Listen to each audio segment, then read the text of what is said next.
Hi friends, welcome to Chennai Food.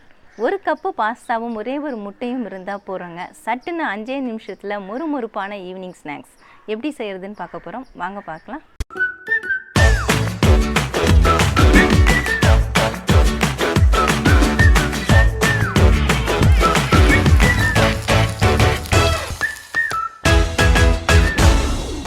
பாஸ்தாவை வச்சு நல்லா முறுமுறுப்பான snacks தாங்க செய்ய போகிறோம். அதுக்காக நான் அரை கப் அளவுக்கு பாஸ்தா எடுத்திருக்கேன். இந்த ஷேப்பில் எடுத்திருக்கேன். உங்களுக்கு எந்த ஷேப் வேணுமோ நீங்கள் அதை யூஸ் பண்ணிக்கலாம். இதை நம்ம வேக வச்சு எடுக்கணும். அதுக்காக 1/2 லிட்டர் அளவுக்கு தண்ணி நான் ஸ்டவ்வில் வச்சுருக்கேன். தண்ணி இப்போ நல்லா சூடாகிடுச்சு. இதில் இந்த பாஸ்தாவை சேர்த்துக்கலாம். பாஸ்தாவை தண்ணியில் சேர்த்த உடனே 1 டேபிள் ஸ்பூன் அளவுக்கு சமையல் எண்ணெய் சேர்த்துக்கோங்க. பாஸ்தா ஒன்றோட ஒன்று ஒட்டாமல் வர்றதுக்காக தான் இந்த எண்ணெயை நம்ம சேர்க்குறோம். சேர்த்துட்டு இந்த மாதிரி கரண்டியை வச்சு ஒரு தடவை கலந்து விட்டுக்கோங்க. இந்த பாஸ்தா வந்து 50% வெந்தால் போதுங்க. 4லேருந்து 5 நிமிஷம் மீடியம் ஃப்ளேமில் வச்சுட்டு குக் பண்ணிக்கோங்க. பாஸ்தாவை வேக விட்டு இப்போ 5 நிமிஷம் ஆயிடுச்சுங்க. பாஸ்தா இப்போ நல்லாவே வெந்துட்டுருக்கு பாருங்கள். இந்த மாதிரி கரண்டியில் எடுத்துட்டு இன்னொரு கரண்டிக்கு மாற்றி விட்டுக்கலாம். அதில் இருக்கக்கூடிய தண்ணியெல்லாம் வடிகிறதுக்காக செய்கிறேன். அப்படி இல்லைனா நீங்கள் வடித்தட்டு போட்டு கூட நீங்கள் வடிச்சுக்கலாம்.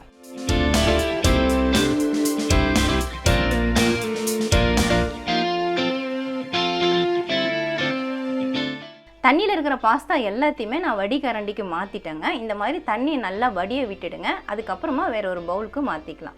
தண்ணி வடிய விட்டு ஆற விட்ட பாஸ்தாவை ஒரு பவுலுக்கு மாற்றிக்கலாம். பாஸ்தா ஒன்றோட ஒன்று ஒட்டாமல் இருக்கிறதுக்காக கொஞ்சமாக ஆயில் சேர்த்துக்கலாம். சமையலுக்கு பயன்படுத்தக்கூடிய எண்ணெயே சேர்த்துக்கோங்க. நான் 1/2 டீஸ்பூன் அளவுக்கு தான் சேர்க்குறேன். சேர்த்துட்டு ஒரு தடவை நல்லா அப்படி கலந்து விட்டுக்கோங்க.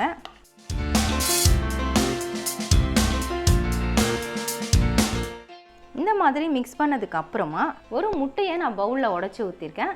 அதை இதில் சேர்த்து விட்டுக்கலாம். முட்டையை உடச்சி ஊற்றினதுக்கப்புறமா ஸ்பூன் வச்சு நல்லா மிக்ஸ் பண்ணி விட்டுக்கோங்க.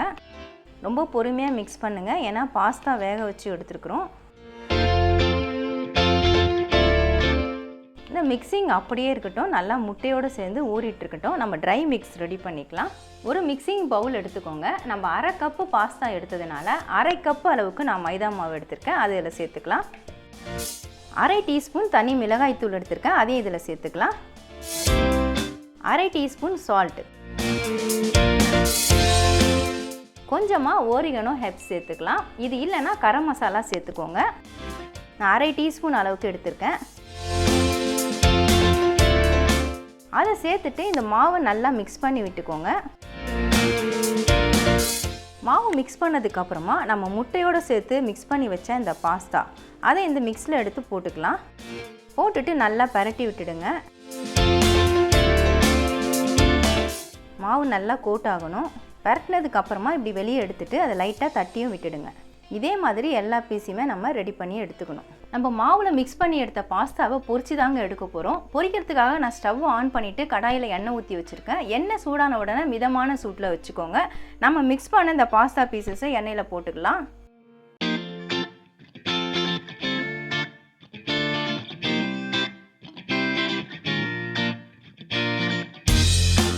பாஸ்தாவை எண்ணெயில் போட்ட உடனே பரட்டி விடாதீங்க. ஒரு ஃபியூ செகண்ட்ஸ் விட்டுட்டு அதுக்கப்புறமா திருப்பி விடுங்க. லைட்டு கோல்டன் கலர் வந்த உடனே நம்ம எடுத்துடலாம். எண்ணெயில் போட்ட பாஸ்தா எல்லாமே லைட்டு கோல்டன் கலரில் வந்திருக்கு பாருங்கள். ஒரு 2 நிமிஷமாக நான் பரட்டி விட்டுட்டுருக்கிறேன். இந்த மாதிரி பரட்டி விட்டுட்டே இருந்தீங்கன்னா ஒரே ஈவனாக கலர் சேஞ்ச் ஆகும்.